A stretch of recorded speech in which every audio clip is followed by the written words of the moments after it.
Hey friends, today we bring you Dr. Gabor Maté, author of The Myth of Normal. This is a must-read book. We talk all about looking at your health as a whole and also looking at health as a whole in the world, not just as an individual human. We talk about needing a trauma-informed society, how health and illness are an expression of an entire life lived. So friends, if you are accumulating some illnesses, know that it didn't just happen now. This is a life accumulation of things, and so much more. We talk about addictions. We talk about healing. Dr. Maté, anything else to add to that? No, I think that's a really succinct summation. I'm happy to say that the book has been a New York Times bestseller and continues to be as we speak. It's also a bestseller in Canada and in my birth country of Hungary, where it was published. So people are open to this message of oneness and wholeness and the relationship between stress, trauma, and illness, and the unity of everything that shows up in our health. So I'm grateful for this conversation. Thank you. Me too. Don't forget to hit subscribe, friends. Hello, friends. It's going to be a great day, and that's because we are about to know a whole lot more today than we did yesterday, and that is thanks to Dr. Gabor Maté. Oh my gosh, I'm so excited for you guys. This interview is incredible. He is a New York Times bestselling author. He wrote this book called The Myth of Normal, and it's pretty unbelievable. It's very thick, so I'm still getting through it. But Heal Squad, you are in for it today. We're going to get better together. I want to welcome any new listeners. Thanks for being with us. This is our goal every single day, is to get better in all areas of life, especially our health. And I mean that in the most 360 of ways. Our quote for today: trauma is not what happens to you. Trauma is what happens inside you as a result of what happens to you. And that is from our guest today, Dr. Gabor Maté. Another one: healing is not about staying away from something bad, but about living a life led by positive values and intention. Now, Heal Squad, sometimes we have one or two quotes. You know that by now. But I'm going to add like 50 more right now. No, not 50 more, but here's a few more from him that I just cannot start this show without. Much of what we call personality is not a fixed set of traits, only coping mechanisms as a person acquired in childhood. Much of what we call personality is not a fixed set of traits, only coping mechanisms a person acquired in childhood. Hello. Another one: not why the addiction, but why the pain. We're going to talk about that in a minute. Trauma, we just talked about that one. Pay attention to your insecurities. They are not there to taunt you, but to show you where you heal. Whoa. People need to have two needs: attachment and authenticity. When authenticity threatens attachment, attachment trumps authenticity. We're going to talk about authenticity and how vital that is to your health in a little bit. And then children don't get traumatized because they are hurt. They get traumatized because they're alone with the hurt. That was one I forgot to mention to him, but we did talk about children and trauma and why, when they're not able to express themselves, how that affects you and suppresses things, and you get taught to suppress things. We're going to talk all about that in this interview. Without further ado, let's get to it with Dr. Gabor Maté. Well, Gabor, we've looked forward to this for a while. I have to be honest, this is a thick book to get through, but I'm still getting my way through, and I'm finding so many connections, I think, so many things that I have felt and believed myself. And this is why the show exists, because I believe that we have to kind of be a little bit more in charge of our healing as well. But you expanded so much further from the individual to the collective. And I really found that fascinating to really think about looking at health as a whole, and that the alarms, as there's a rise in, let's say, mental illness or a rise in diabetes in a certain area, to look at where we're going rather than the individual. So you look at it as a collective so you can heal the bigger issue at hand. The collective and also the interpersonal, Yeah, so it's a false idea that we're individuals separate from others and that our physiology and our psychology is purely a separate dynamic.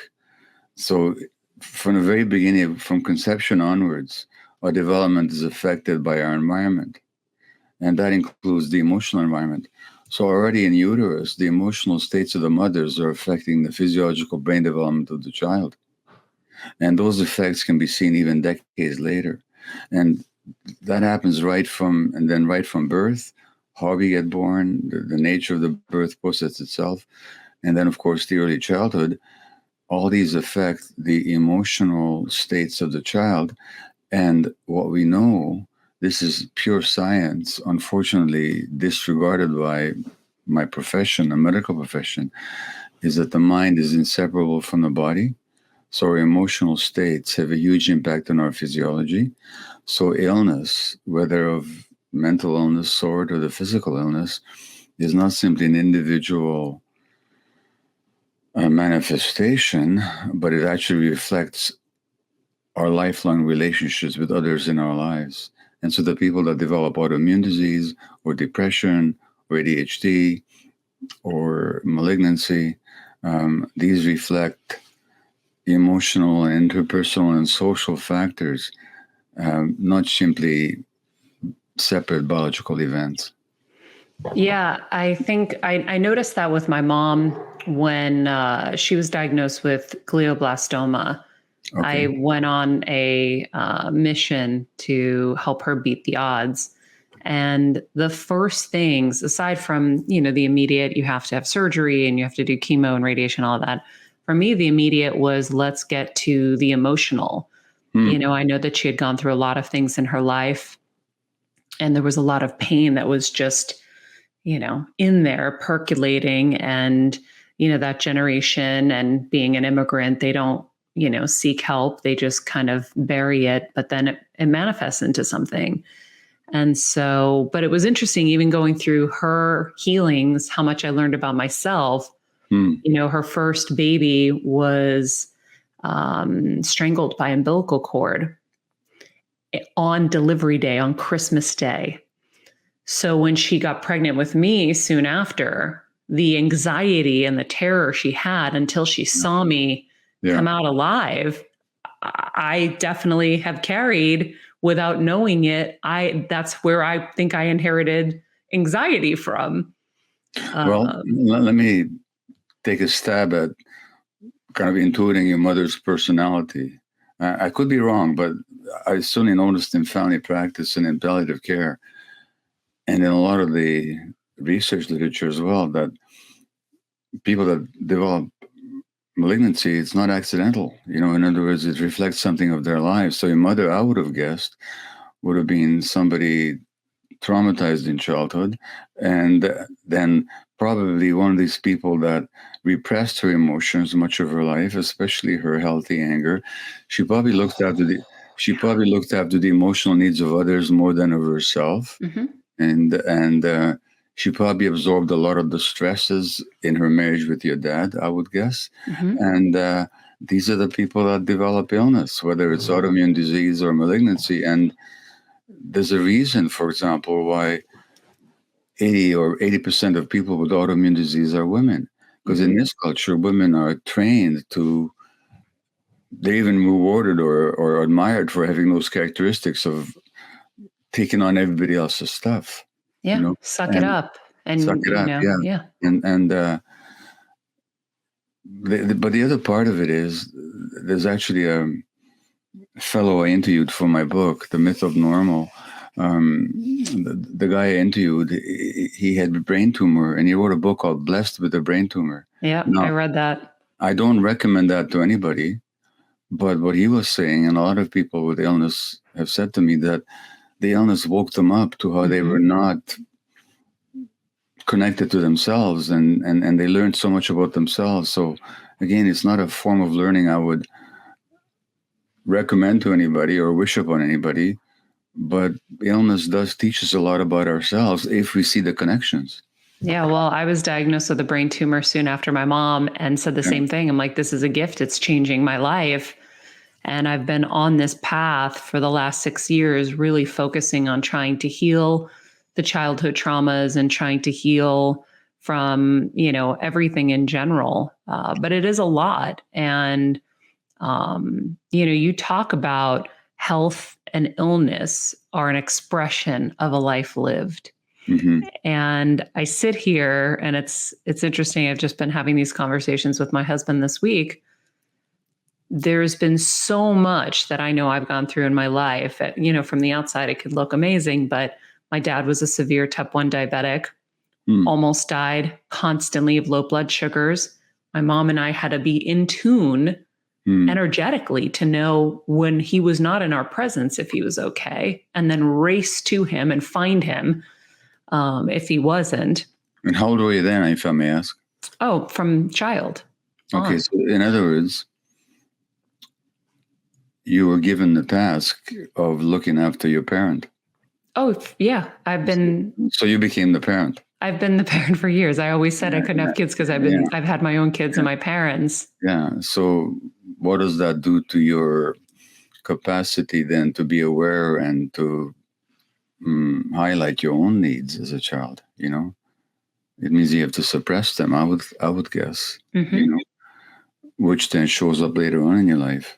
When you get Hashimoto's, when you get, I've piled up the autoimmune conditions. I've had the brain tumor. There's all kinds of things that I'm dealing with and trying to heal from. But when I read that line, that health and illness are an expression of entire life lived, this is what my husband and I talk about all the time. Then that was childhood. I also had a very violent brother that I had to evade. And then on top of that, I enter Hollywood and the entertainment world, and the toxicity and the cruelness slapped me in the face at every turn. And then till it was like, I got the brain tumor. I called it my get out of jail free card. I was like, I'm out. This is crazy. Prior to writing to The Myth of Normal, I wrote a book called When the Body Says No. And it basically says that when people learn not to say no in childhood, they have to suppress their no. The body will say it in the form of illness, And if I may say, I would guess that for beautiful women like yourself, women who are considered beautiful, it's even harder because people are not looking at you as a person. They're looking at the outside, and what you feel and what you actually experience internally just is not important. What is important is the image that we present, I mean, I had my own version of that, not in the sense of physical attractiveness, but from the point of view of being seen for what I could give the world, not for who I was, and not for my own needs, not for my own authentic being, but what could I know? So I became a workaholic doctor, which you get admired and you get well paid and you get respected, but you ignoring your own needs. And this ignoring of our own needs is endemic in this culture. And so some of the most successful people are so miserable because while the success is external, the internal essential self is disregarded until some crisis comes up, like an illness or a divorce or some life challenge, and then you have to start asking, whose life am I leading anyway, and what's this all about? I'm sure you understand what I'm talking about. 100%. I think when you start getting those rewards, it's filling something also that is probably missing or feels just so good, because I became a workaholic too. When I was in the hospital after brain surgery, I looked at my husband, I go, I don't need this like other people need this. And I've been chasing people as my pace car that really need this. and I followed the wrong people. I am not connected to myself and who I really am. And I also think that I thought who I really wasn't enough, because who I was somebody that just wanted to sit with my friend by the pool and have a nice day or go get an ice cream, or I didn't need all of that big stuff. And in fact, people are still shocked when they're like, I didn't care about going to the Oscars. I didn't care about going to any of these things. The Super Bowls were fun because I love my football team, but none of it, it's not like I ever looked forward to it. To me, it was more of a chore. I was much happier at home. I'm a homebody. I understand that now. And, but I think finding that authenticity inside of yourself is something you talk about in the book as being so important. You say, I think it's authenticity and connection, right? Is what we really need. Well, so children are born with certain needs. These needs are not arbitrary, and they're not cultural. They are part of what evolution has bestowed to us. Every creature is born with certain needs that the environment needs to provide, so that that creature, whether it's a plant or an animal or a human, can thrive according to its best potential. The human children are born with a need for strong attachment relationships where they're held and seen and where they're secure. It's unconditional. They need that. That's just an essential need of a human child. Attachment. Inside that attachment relationship, attachment just means being close to somebody so that you're taken care of. Inside that attachment relationship, they need to be able to rest. And rest means they don't have to work to make the relationship work. Now, you had to work, and I had to work as a kid to make a relationship with our parents work, which is not the job of a child.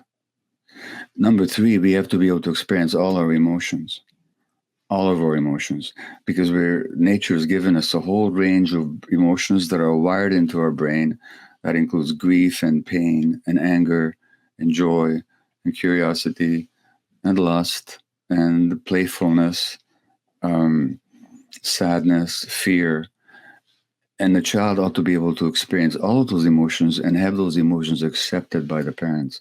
Now, that's being authentic, is to be able to know what you feel and to be able to act on it. Now, what happens, however, if the parenting environment can't accept certain feelings on the part of the child?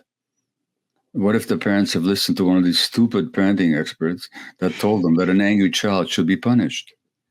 Well, the child is in a position of, if I'm authentic, if I feel what I feel, I won't be accepted, and I'll lose my attachment relationship. So then what we all do, when we get the message that who we are is not acceptable to our parents, what we all do is inevitably to suppress who we are. So we lose our authenticity. We lose our connection to ourselves. And then as adults, then we have to figure out, and this is the journey that sounds like you've been on, is who am I really? And we're having to undertake that challenge of finding ourselves, because in childhood we lost ourselves, because that was the price we had to pay to be accepted by our families and this culture. And ideally, as adults, we learn how to be connected and ourselves and authentic at the same time. But it's not always easy, because the world demands that we don't be ourselves. But that's the bigger problem, right? And you talk about this, is it's society. It's the way the environment is set up, where you do have, the myth of normal, the myth of these parenting experts that tell you how it's supposed to be, but also, nobody has the patience or the time to deal with an angry kid or anything that's not normal. Like, everybody's supposed to just be happy all the time, and that's just not real. And I remember reading something about if a child feels something and you dismiss it, then they don't feel safe, and that's when it starts to kind of pile on. Well, again, the child has an essential need to be able to experience all their emotions. Now, that doesn't mean they have the right to behave any way they want to behave. We're not talking about that. But we're talking about the right to experience the emotion. And as soon as the child gets the message that good little kids don't get angry, That's not the message the child receives. The message the child receives is that angry little kids don't get loved. Mm-hmm. And then we suppress our healthy anger. And anger, by the way, there's such a thing as healthy anger. Nature gives it to us for a reason. All animals have anger for a good reason, to protect their boundaries. And as soon as we get the message that that's not acceptable, then we suppress ourselves. And given the mind body unity, like here's the deal, this is the big secret that scientifically is not even controversial, but the average physician never hears it in medical school, which is astonishing. The mind and body are not separable. So the hormonal apparatus, you mentioned Hashimoto's, which is a thyroid disease, the hormonal organs, the hormonal apparatus, the immune system, the nervous system, and the emotional system are not separate. It's all one. They're not even connected. Because even to say that they're connected is to imply that separate entities are connected. They're one. So our immune system, so anger, let's look at healthy anger. Healthy anger simply says, you're in my space, get out. Don't do that to me. Don't invade my space, physically or emotionally. That's what healthy anger is. You see it in the natural world all the time. It's a boundary defense. But we don't learn to have boundaries. I'm just learning that at 44 in therapy. The boundary defense. Now, what is the immune system? It's a boundary defense. It lets in what's healthy and nurturing, vitamins and nutriments and healthy bacteria, and it keeps out toxins and unhealthy bacteria, so on. The immune system and emotional system have the same job. And they're no one system. So when something happens emotionally, it also affects the immune system. So when people suppress their emotions, they're also messing with their immune system. And that's why people develop autoimmune disease or other problems. Not blaming anybody for this, because nobody does this deliberately or consciously. This is what happens in childhood when you're able to suppress ourselves. And so like I said about your mom, once I know that she has a certain medical conditions, I can Peter will tell you their personalities. Yeah. And again, it's not their fault. It's how they were conditioned in childhood. So when you say you have to learn your boundaries, let me ask you a question. I mean, this is so obvious. Do you think as a one-day-old baby you didn't know your boundaries? Do you think what?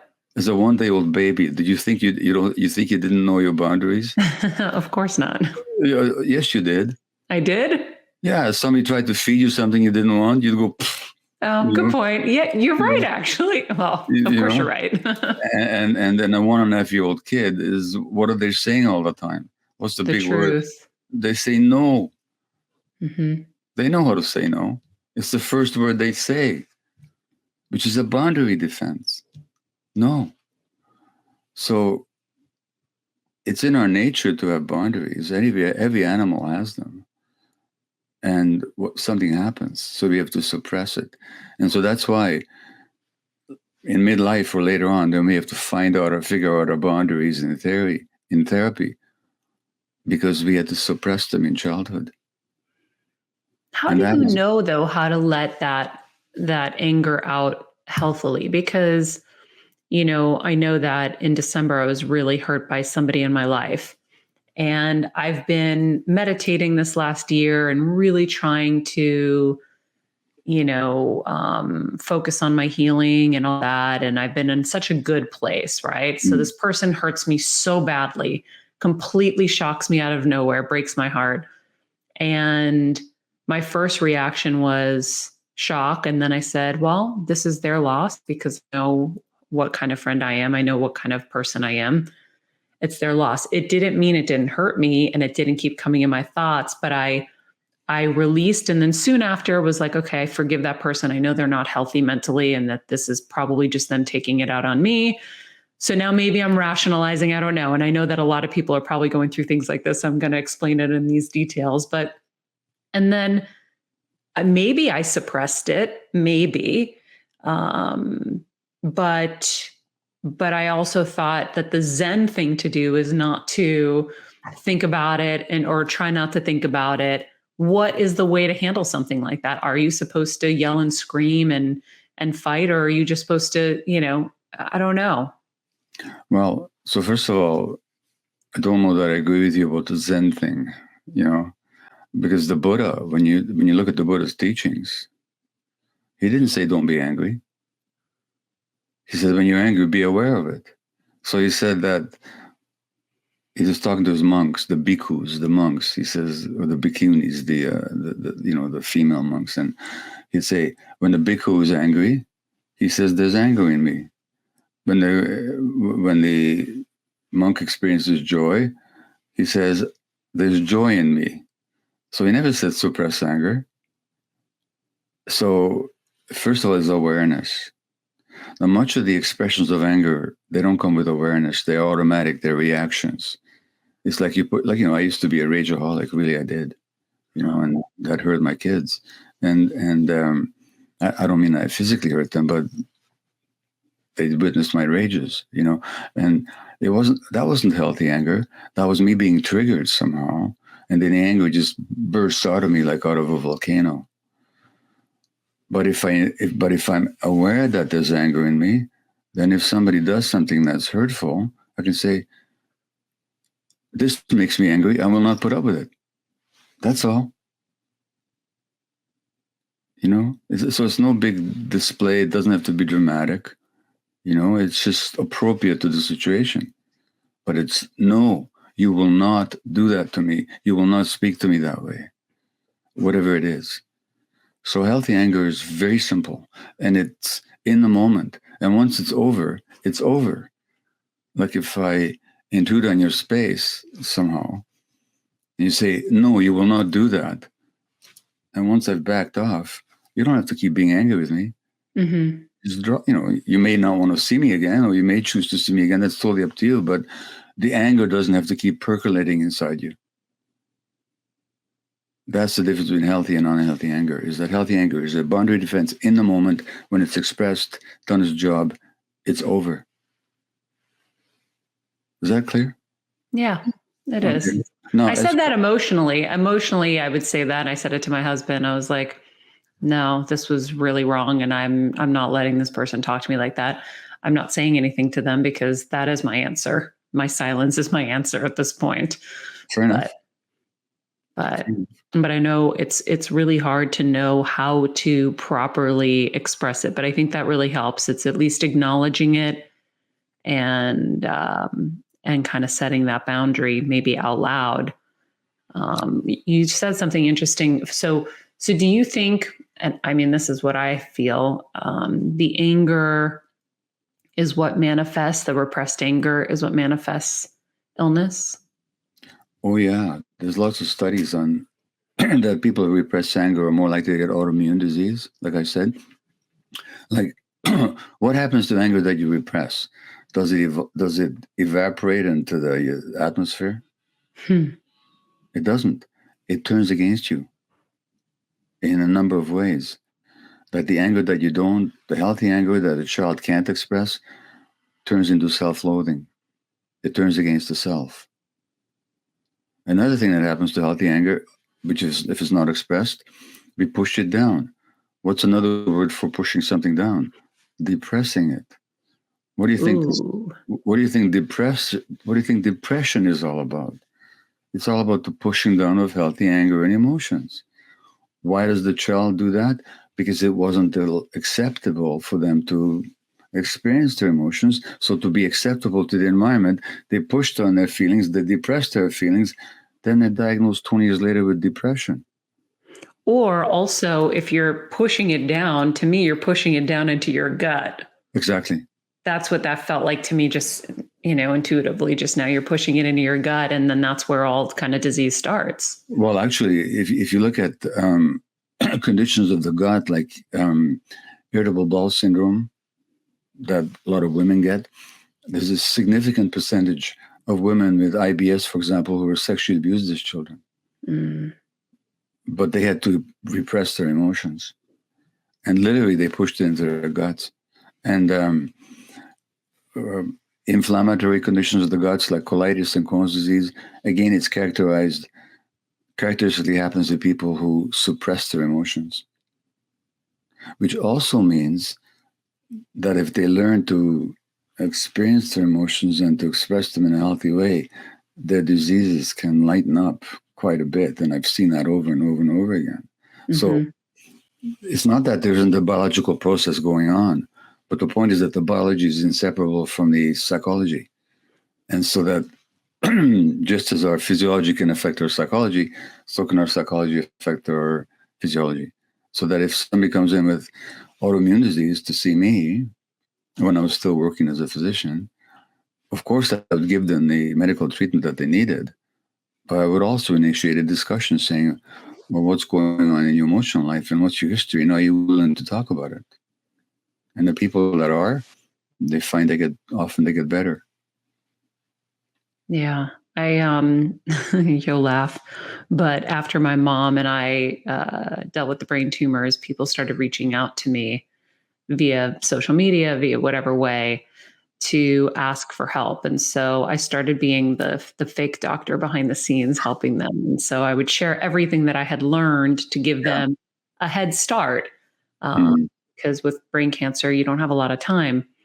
And so I would go through like, okay, have you gotten your multiple opinions? I'd go through my list of things, nutrition, got to cut the sugar, blah, blah, blah. The last thing was, what's the emotional component we haven't dealt with? And instantly they would gasp, how did you know? Yeah. And I was like, well, it's not really brain surgery to me. I'm seeing the connections for all of us and my family. And now I'm seeing it with so many people that I'm talking to.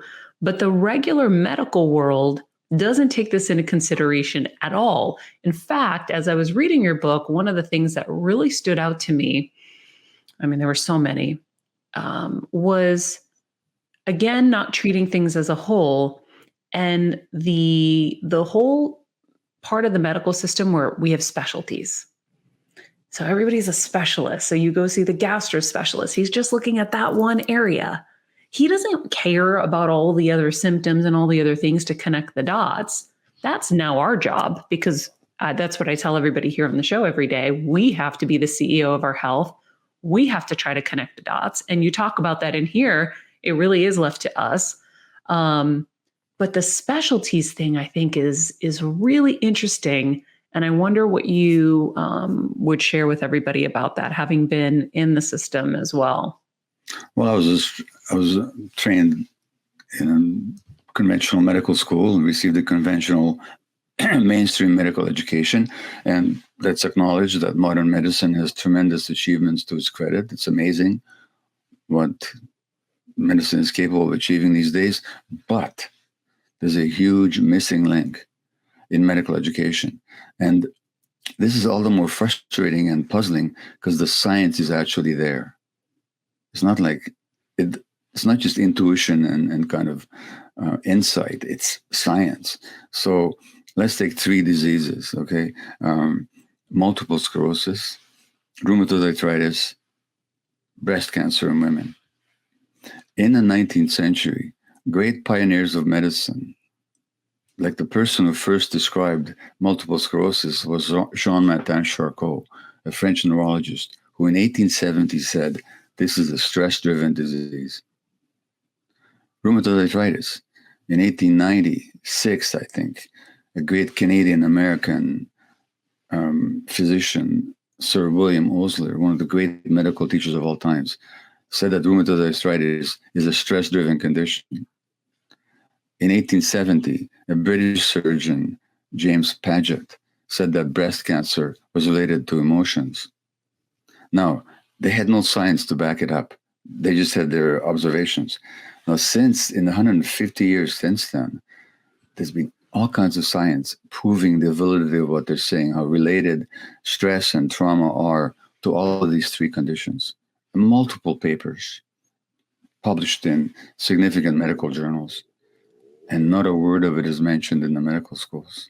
In 1938, there was a great medical teacher at Harvard who gave a lecture published in the Journal of the American Medical Association. And this man is so revered that he still has a name in his honor every day at Harvard. His name was Soma Weiss, and he said that emotional factors play as much of a role in the genesis of disease as physical ones, and they have to be at least as important in their treatment. Now, despite the fact that he said that, nobody at Harvard teaches what he said. And the gap between the science and the practice, it's almost unbelievable. Doctors are afraid of emotions. First of all, they themselves are very traumatized very often by their medical education. I could tell you stories. What does that mean? Traumatized? By their medical education? Well, look, somebody once joked, if you wanted to build a cult, what would you do? You would give people a special jargon that they only understand. You would isolate them from their families. You would sleep deprive them. You would put them under authority and leaders. In other words, you send them to medical school. So for a lot of people, if you talk to doctors, it's very traumatizing. And I know a psychiatrist at Harvard, a leading psychiatrist at Harvard, actually. When he had a child, he was a medical resident when he had a child who was in neonatal intensive care. He wasn't given the time off to visit him because he had to go back to work. In the book, I mentioned my friend and colleague, Dr. Lisa Rankin, who was an obstetrical gynecologist. Now she's a healer. When she was training to be a obstetrical resident, one night, 4 babies died on the ward. She was crying in the doctor's room. She was told to get out of there and get back to work. I mean, I could go on. I could just tell you. I'll tell you, I instinctively have known how cruel the system is to doctors. Just little teeny things, like someone's doing my ultrasound at 6 a.m. and they said they just left at 11:30 last night. And you just see they are, most of them look so unhealthy. They all look like they're going to tip over. They're eating cereal bars to just survive through their days. They don't have time to eat. I've talked about this on the show and how horrible it is, but hearing it from you is a different story because it feels more than just my feeling. And then, now the other thing, of course, is that who goes into medical school? And it's very often people very, very driven, like I was. Like I was really desperate to get into medical school because I needed the validation to be a doctor. And now I'll be accepted and now I'll be respected. Why? Because I didn't respect myself. So I go into medical school with my own trauma, then medical school reinforces that. Then when I go out there, in what position am I in to talk to people about their emotions? But nobody ever cared about mine when I was being trained, Now, this is changing a bit, thank God, but it's still pretty harsh. So basically, what I'm saying to people is that unfortunately, go to a physician and expect decent physiological care, but don't expect them to even ask or be interested or to certainly understand the emotional patterns that was the template for your disease in the first place. They will not have that information despite all the research. Yeah. That's the thing that I find so important for people to know. I think we look at doctors like God and we think they're going to know better. They're going to do better. We look at it like it should be perfection. And it's very flawed because they're still humans. You're all still humans. So how many times have I had a radiologist misread a report and led to my mom's brain tumor becoming a huge issue when if we caught it, we could have caught it early enough, right? Or when they're comparing MRIs to the last MRI, not the original, to see if there was any kind of significant growth, because sometimes they grow slowly, or when they just completely miss something. These are people who are human, who make human errors. And who are working under a lot of stress and pressure. Who are very overwhelmed. I know, I've been in there when they're putting me in an MRI, and I remember the guy was like, he said, I just wish I had some help. And he had to do everything. And when they put the contrast in, they have to take the scans almost immediately because it's going to flush out of the area they need it in. So they have to race back into the booth, and then afterwards I look down and they've flung the needle with the vial, the tube, it's on the floor. Everything's just scattered all over the place. These are major institutions. They don't even have the help that they need. So Dr. Zach Bush was on the show once and he said, we also have such a hard time because you go to school, you think you're going to become a doctor and heal people, and you realize you're just a pharmacist.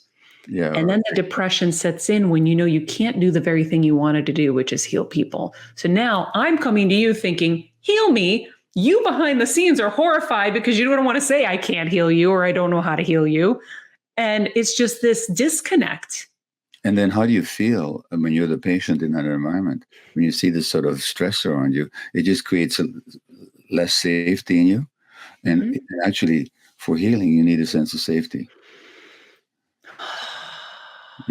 So it's significant. And unfortunately, again, these issues are largely ignored in medical education. Yeah. And so many of us as physicians, we have to figure it out for ourselves. I started seeing these patterns in family practice, and then as a palliative care doctor, and then as an addiction doctor, but nobody taught me this stuff. And then you go to the literature and the research and it's all there. And then you have to, but everybody almost has to discover it for themselves.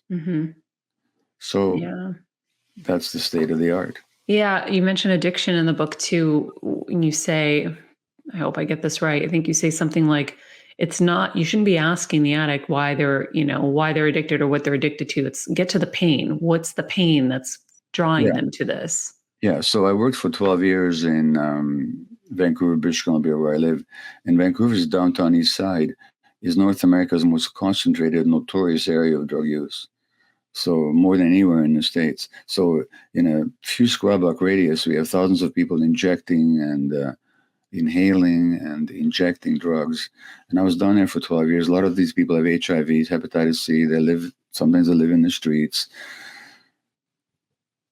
Then you talk to them about their histories. In the 12 years I worked on there, I didn't have a single female patient who had not been sexually abused as a child. And all the men had been severely traumatized. Needless to say, in Canada, with its horrible history of suppressing and oppressing and traumatizing our Indigenous population, many of my clients were Canadian Indigenous people. 50% of the women in jail in Canada are Indigenous. They make up 5% of the population. Wow. It's just an outrage. So anyway, I learned that. So then and then I started looking at myself, and I didn't have any drug addictions, but I certainly had addictive behaviors. And so I was a workaholic and I was a shopaholic. So some days I would spend thousands of dollars on classical compact discs, thousands. And I have to go back the next day and spend another several thousand. And so then I said, well, what's an addiction?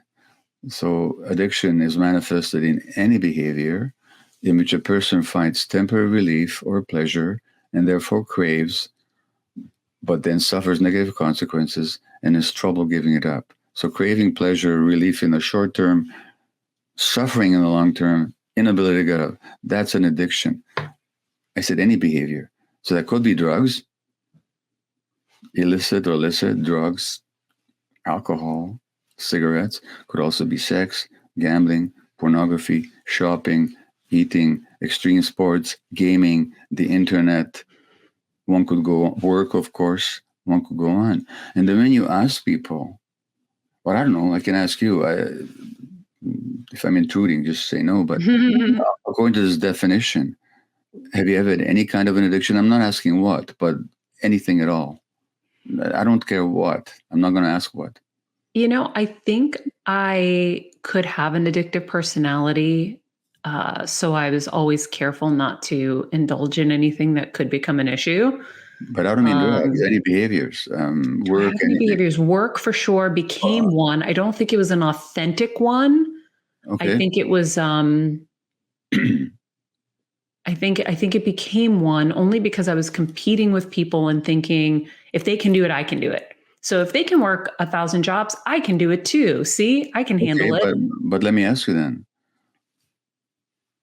what was that had some negative impact on your life, I would guess. Oh, yeah, of course. Okay, we got that. But what was right about it? What did it do good for you? What did it give you in the short term that you wanted? Well, I think it gave me more probably notoriety, more money, um, How about a sense of value? more value. Yeah, more things for my parents to brag about. Because when I Okay. had brain surgery, that was the first thing I said to my dad. I wrote him a letter and I said, I'm going to live a very different life if I come out the other side. And you're not going to have lots of things to brag about to people, just so you know. So here's the thing. Why does anybody have to prove their value? Like, as human beings, we're born, we are value just because we exist. Mm-hmm. At some point, you got the message, I would guess, like I got the message, that our value depends on what we do or what we produce, on what we show the world. It's not intrinsic. Mm-hmm. Now, that's painful. Mm-hmm. That's why I'm asking. That's why I say that the first question is not why the addiction, but why the pain. Yeah. And all the addictions, whether they're the drugs or the behaviors, they're all attempts to escape from emotional pain. And that's my mantra: is not, don't ask why the addiction, ask why the pain. Because all this stuff about addictions being genetic diseases, no, they're not. They're attempts to escape from pain, from distress. And the more trauma there is, the more pain there is.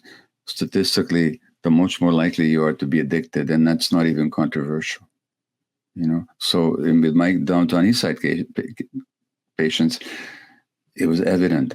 But addictions are rife throughout this society. They're just rife because most people suffer some degree of emotional pain, and this society provides all kinds of ways in which we can escape from ourselves. Yeah, well, and it's probably so rampant because we're all taught that we're not enough, Exactly. I remember, growing up, it was always, my dad was always trying to show how perfect I was and how great I was. And, they wanted everybody at church to know that we, were good, or you got to be a good girl, Maria. Well, okay, a good girl doesn't get angry. Good girl doesn't fight. A good girl doesn't, lay boundaries for herself because that would maybe upset somebody. So, I know that all of this trauma that we, take on as young children does kind of inform us on how to behave as we continue to go through life. And then, some people will go down the path of substances and other people will go down the path of work, Yeah. and becoming workaholics. So, yeah. Other people develop an eating disorder. Mm-hmm. And, there's all these different manifestations. What about eating disorders? I'm curious what you've seen with your work. Well, I do write about this in the book. Well, let me tell you something. So you live in California. Mm-hmm. In California, there was a very famous set of studies done a few decades ago. It was called the Adverse Childhood Experiences Studies, the ACE studies. And they looked at 17,000 adults, their health, and then their childhoods. And what they found is that the more adversity a child experienced in childhood, the greater the risk of addiction of all kinds. So an adverse childhood experience was physical, sexual, or emotional abuse. That's 3. A parent dying, a parent being jailed, a parent being mentally ill, a parent being addicted, violence in the family, a rancorous divorce, or neglect. For each of these ACEs, adverse childhood experiences, the risk of addiction went up exponentially. So by the time a male child had 6 of them, his risk of being a substance ejecting addict as an adult was 4,600% greater than that of somebody else. Now, these studies started at an obesity clinic because the physician who was the lead investigator, Dr. Vincent Felitti, who's an internal medicine specialist in San Diego, California, was working at an obesity clinic, and he found that with rigorous behavior control and diet control, people would lose weight, but they would always put it back on again. And he would say, "What's going on here?" I said to him, "Don't you realize we're eating to stuff down our pain?" And then he started to ask them about their childhoods. And so when it comes to eating disorders, it's always a response to trauma. And anorexics, for example, often grow up in troubled, traumatic homes where there's no control. So the only thing they can control is what goes into their mouths. And they develop a very distorted vision of themselves. Like this society says to women, you got to be thin. By the way, not just women, but mostly it's women who develop anorexia, but not only, there's also men. It's a way to control something that otherwise you're lacking control in your life.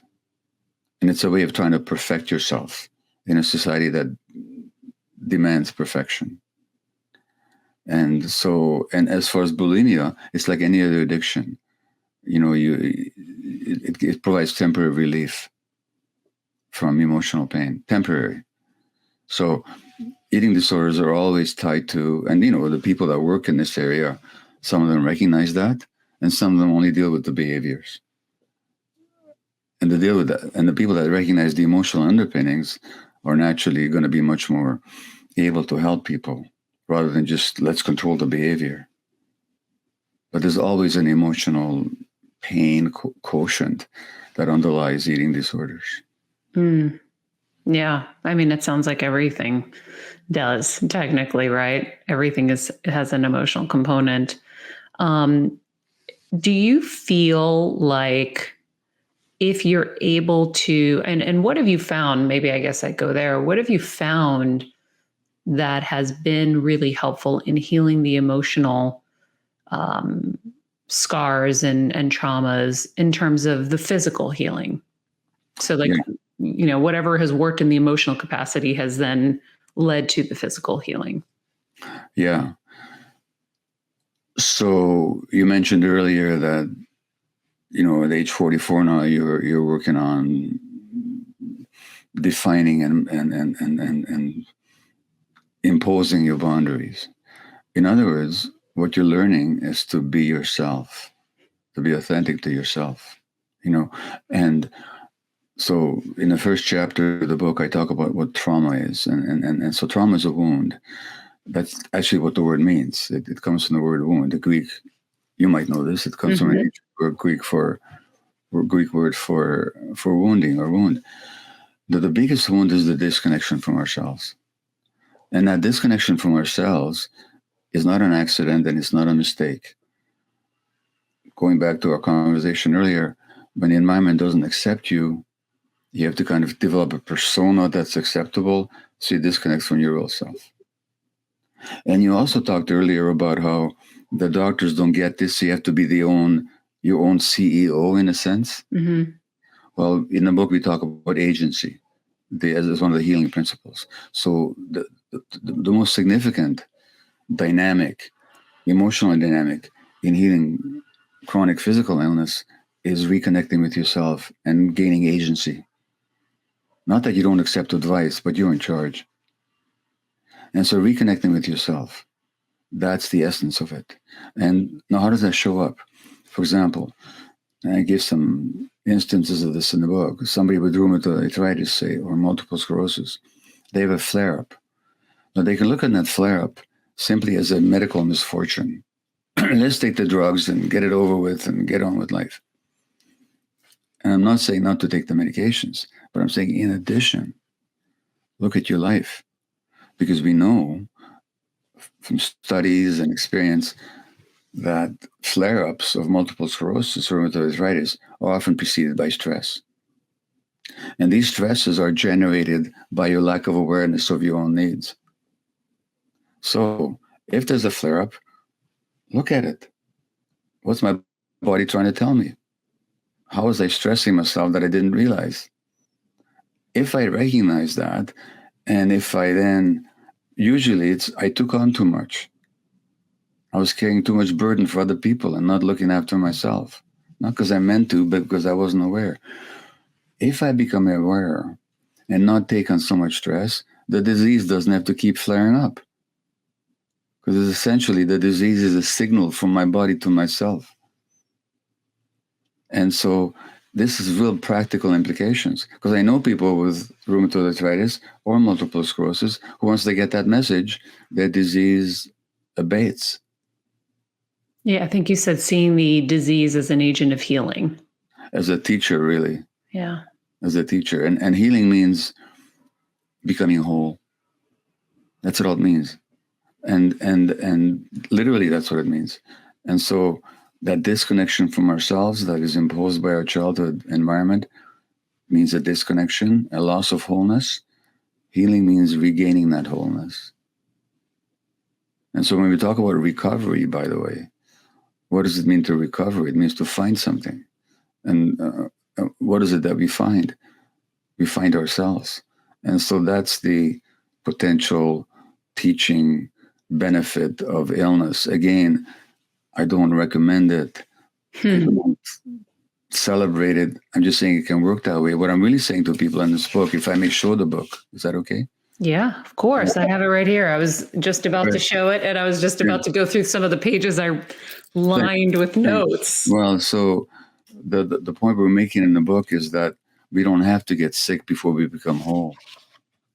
In other words, do we have to wait till we have to suffer into the truth, or can we kind of look for the truth before the suffering becomes too intense? That's the whole point of writing this book. That would be nice. I just feel like most of us don't get there without some crisis. I think that's how society has taught us. We just keep on keeping on. We have all of our mantras, hustle, and health is just, an aside. Well, you're describing me for sure. I mean, referring to your Greek background, I quote the Greek playwright Aeschylus in this book. And Aeschylus says in one of his, and he lived, 2,400 years ago in Athens. And he said that the way God's created us, we have to suffer into truth. Oh. And that's what and unfortunately, for a lot of us, that's how it is. Something has to sort of knock us on the head and say, wake up. I know. That's what I ask myself every time God knocks me in the head. Yeah. Is what am I doing wrong? What do I need to change? What's happening for this to keep persisting and for things to continue to come my way when I'm doing so much to try and address everything and be focused on it and focused on my health. And so, well, the only phrase that I would quibble with is when you say, what am I doing wrong? Because that is a bit of a tinge of self-blame in it. And I'm saying to people, don't blame yourself. You're not doing this deliberately. These are automatic unconscious patterns that were programmed into you when you had no choice. So, but I do recommend what I call a compassionate inquiry. Like, I like your second phrase where you said, what is to change? That's a really great question. So what am I doing that's contributing to the present suffering? And what needs to change? Those are great questions, as long as we ask them with some self-patience and some self-compassion rather than self-accusation. Yeah, I agree. I'm going to try to look through here to the most important ones that I highlighted. Oh, I love this. Chronic illness, mental or physical, is to a large extent a function or feature of the way things are and not a glitch, a consequence of how we live, not a mysterious aberration. Yeah. You talk about toxic culture. The entire context of social structures, belief systems, assumptions, and values that surround us and necessarily pervade every aspect of our life. That social life bears upon health. That social life bears upon health is not a new discovery. Can you talk a little bit more about how we understand toxic and what really is toxic? Sure. So an analogy that easily is understood is in a laboratory, if we're growing microorganisms, say in a Petri dish, we put them in a certain broth. And we actually talk about culturing microorganisms. We put them in a culture, a laboratory culture. Now, if they thrive, if they proliferate, if they do well, we say that's a healthy culture. But if they die off in large numbers, or if they get sick in large numbers, in the United States, 70% of adults are at least on one medication, 40% are on two. Well, is that a healthy culture? It's a toxic culture. And if we understand that health isn't which is what we began this conversation with, that health isn't an individual attribute only, it reflects our social and psychological, emotional relationships in our culture. Now, what are the toxicities of the culture? Well, some are very obvious. I mean, and I think you referred to them, just the way we eat and what we eat. I mean, and in the book, I do talk about this, and this is not controversial. It's been proven that the large food companies that actually control a lot of what we eat deliberately go out of their way to figure out what's the most addictive combination of sugar, salt, and fat that'll make us hooked on their products and will make us sick at the same time. Not that they want to make us sick, they just want to sell a product, but they don't care if we get sick. So there's the food that we eat, they keep discovering more toxins in the environment, that have a negative effect on people. But by and large, when I talk about the toxicity of the culture, I'm not talking about those physical factors, they're there. I'm talking about the emotional ones. So again, if you go down to essential human needs of the child, acceptance, unconditional acceptance, and all that, most children in society don't get those conditions because the parents are too stressed and too misled by the behavior experts, so-called, who focus on behaviors rather than the child's healthy development. And so there's the childhood factors, the fact that a lot of children are traumatized, and many who are not abused, nevertheless, don't get their needs met. So they're hurt anyway, they're traumatized too, but in a less obvious way. Then there's just how we see human beings. Like when we observe somebody acting selfishly or aggressively, what do you say? Oh, that's just human nature. When we see somebody acting with an open heart and in a generous way, we never say, oh, that's just human nature. You know what? It is. Because how we evolved as creatures was not as aggressive, individualistic, competitive, greedy, selfish beings. We would never have evolved that way. We couldn't have. We evolved as communal creatures, giving, taking care of and taking care of others in small groups, in small hunter-gatherer groups. And if you look at the culture of small hunter-gatherer groups and indigenous cultures, there's much more about giving, about being communal, about being connected, about collaboration. There's a very famous island in Greece where people live longer than elsewhere. There's actually a great story. Do I have time to tell you the story? Yes, of course. Okay, this is in the New York Times, maybe 10 years ago. There's a guy that came from Greece right after the Second World War, and he lived on a particular island. But he moved to Chicago where he became a steel worker, and he developed lung cancer. And the doctor said, well, with treatment, you got maybe 6 months to live, and without treatment, you got 3 months. So he's got a decision to make. Where am I going to die? Chicago? He says, well, if I die in Chicago, all the money I've earned is going to go into the funeral, and I can't leave anything for my kids. So he decides to go back to his island in Greece. It's a very famous island. I forget the name of it. But it's one of these blue zones where people live a long time. So he goes back to this island, lying on his deathbed, and his neighbors and friends, they all come and visit him, and a lot of companionship. And he finally says, I'm shortening the story, but he says, what am I lying in this bed for? Why don't I sit on the porch and look at my beautiful garden? So he sits on the porch. After a few more days or weeks, he says, what am I sitting in the chair for? Why don't I go out there and putter in the garden a bit? To make a long story short, his cancer goes away. And he comes back to Chicago 20 years later, and he says, the article ends with, I tried to look for the doctors to ask them what the hell happened, but they had all died. Well, anyway, so when you look at the conditions on that island, you know what it was? People were communal, a lot of support, a lot of emotional connection. They walked everywhere. They didn't drive cars. They didn't eat junk food. They ate the healthy Mediterranean diet with vegetables and, cheeses and the olive oil and so on.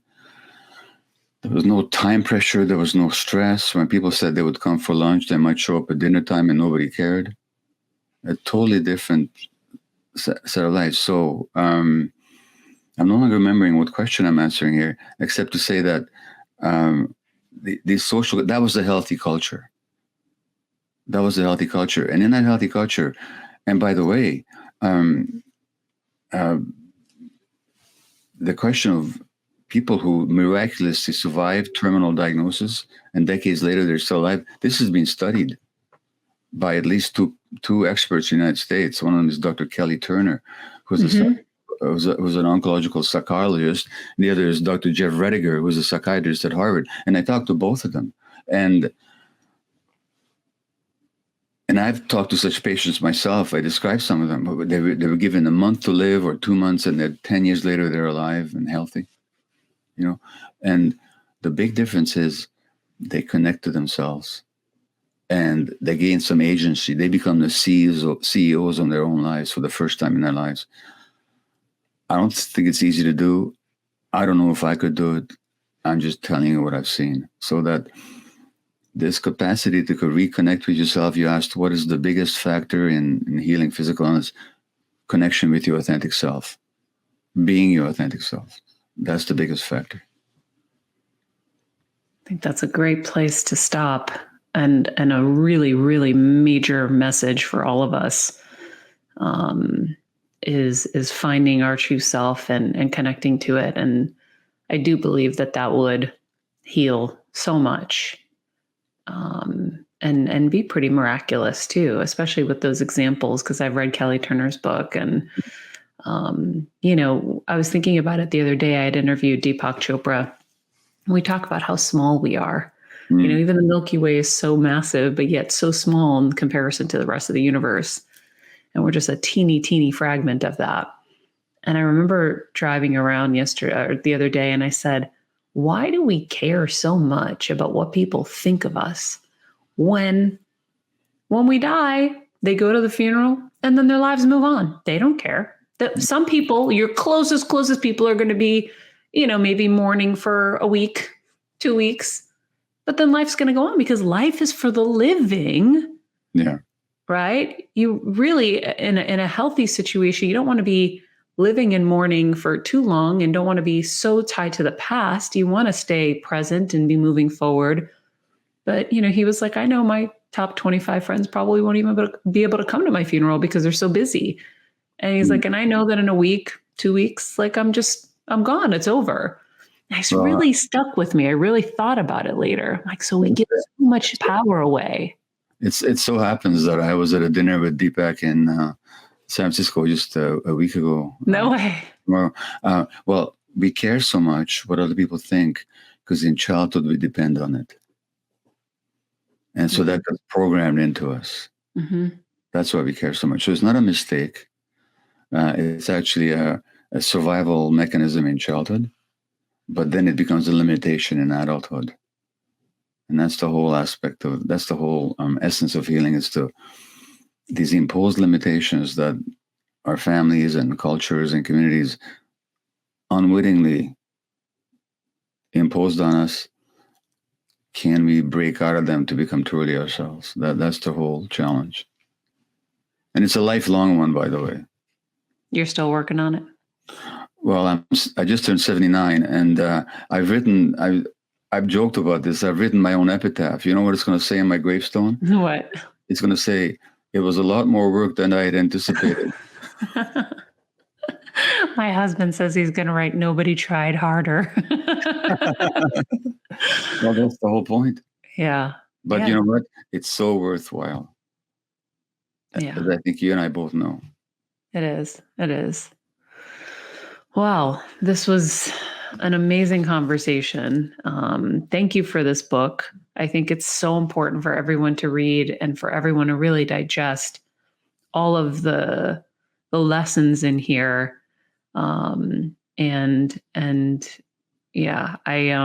so grateful for your time and so grateful for this conversation. Likewise. Thank you for hosting me. So he was as amazing as I thought he was going to be. I took copious notes. I mean, so much that we believe in, but also, kind of reiterated and stamped by, someone of his stature is great. The mind is not separate from the body. I'm sure that you took so many things away for yourself.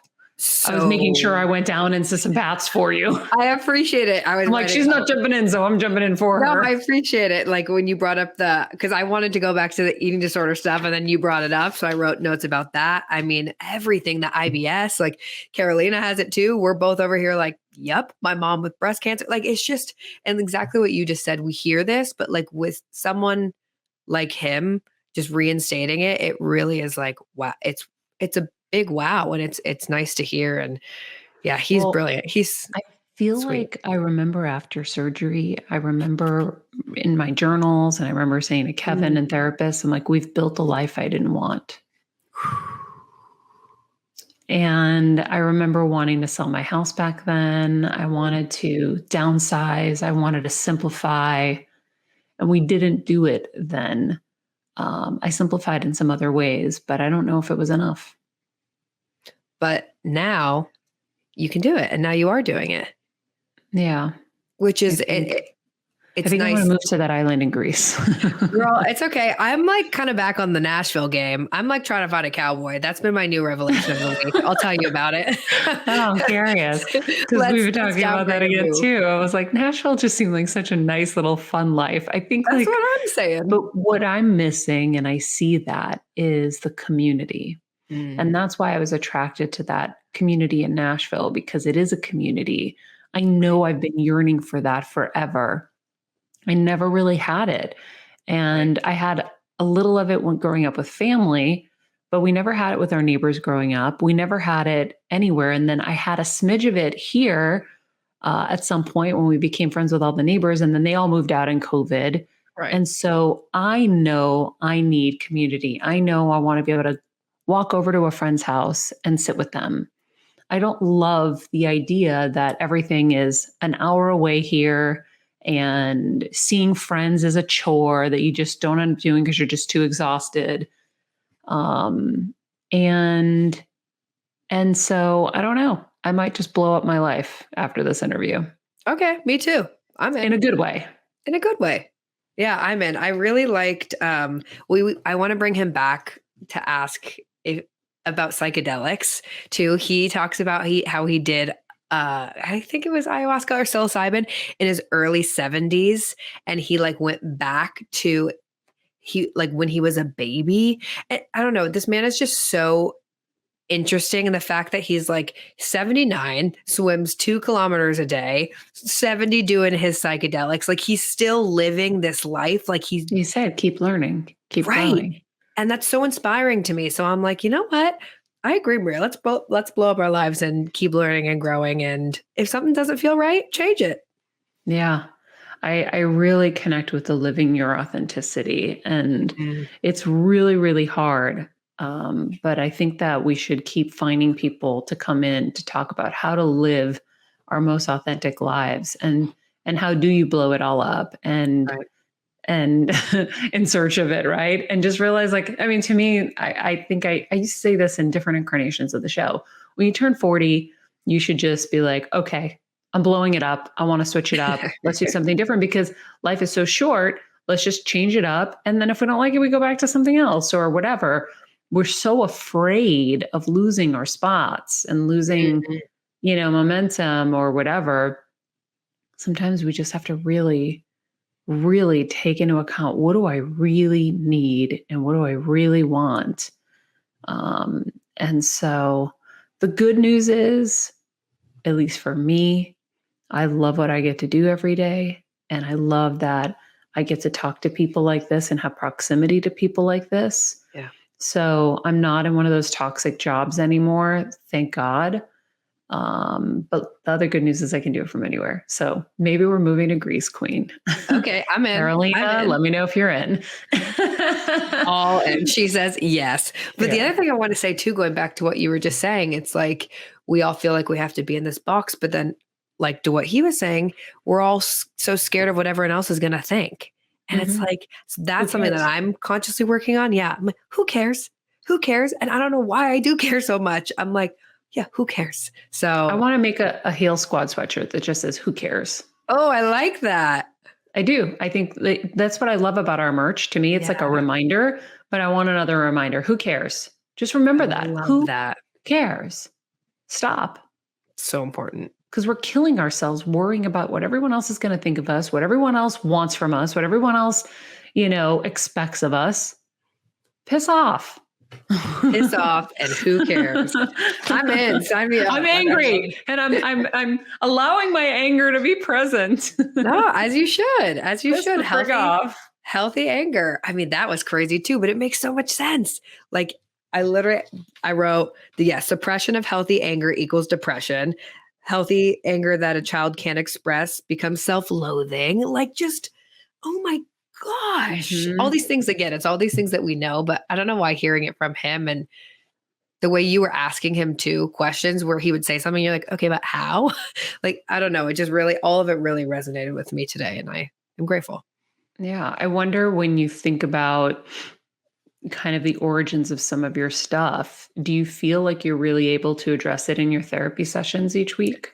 Well, it's funny that you say that because yes, but now after this, I honestly feel like, you know how you always talk about it at that Tony Robbins event, it was like the Windex on the eyes. on the eyes. Yes. And so I think that every day with these interviews, it becomes a little bit more like that for me. And this one was really one where when I was prepping and doing research, I kept having aha moments that I was like, "Oh, we got to talk about this in therapy." Oop, oop. And that's why I took so many notes today because I'm like, I'm going to come up with a list to talk to her about because yeah, now I feel like it's building and I have this accumulation of like, oh wow, okay, that's where it's coming from. I got to talk about this. So, yeah, absolutely. I haven't in the past. I think it's only in the last like couple months where I'm becoming more and more aware and now I have my list for Pam next week. Yeah. Well, that's what he's saying basically, right? Is see where your pain points are and then go back in to see what the triggers are. Why Right. is this coming up right now? Right. So yeah, it's pretty wild, this journey, really but is. my stomach's screaming through the interview. Did you hear it? No, I didn't. Could have been Bobo. No, it wasn't Bobo. It was me. I locked the dogs downstairs in the kitchen so that I could have a peaceful interview and not have them breaking curtains and, Good. doing all their things. But that is it for us today. May I remind you, friends, of our amazing partnership with Macy's and how they keep the lights on and keep us bringing you this amazing content. So we're not just healing from traumas and all kinds of stuff. We're healing our fashion too, because some of us need a lot of help. Some need less, and some need more. We have amazing picks for you and everyone in your life, but also your home on Macy's.com/Heal Squad. I hand choose everything in there and curate it all. Adding some really cool workout gear for the new year as we're all trying to, stay physically fit as well as mentally fit. And so much more. So take a look. Anything you buy helps support the show. And we're so grateful to you and to Macy's, of course. And that's it for us. In the meantime, be nice people, make good choices, and be present. This podcast and all related content published or distributed by or on behalf of Maria Menounos or MariaMenounos.com is for informational purposes only and may include information that is general in nature and that is not specific to you. Any information or opinions expressed or contained herein are not intended to serve as or replace medical advice, nor to diagnose, prescribe, or treat any disease, condition, illness, or injury, and you should consult the healthcare professional of your choice regarding all matters concerning your health, including before beginning any exercise, weight loss, or healthcare program. If you have or suspect you may have a healthcare emergency, please contact a qualified healthcare professional for treatment. Any information or opinions provided by a guest expert or host featured within website or on company's podcast are their own, not those of Maria Menounos or the company. Accordingly, Maria Menounos and the company cannot be responsible for any results or consequences or actions you may take based on information or opinions.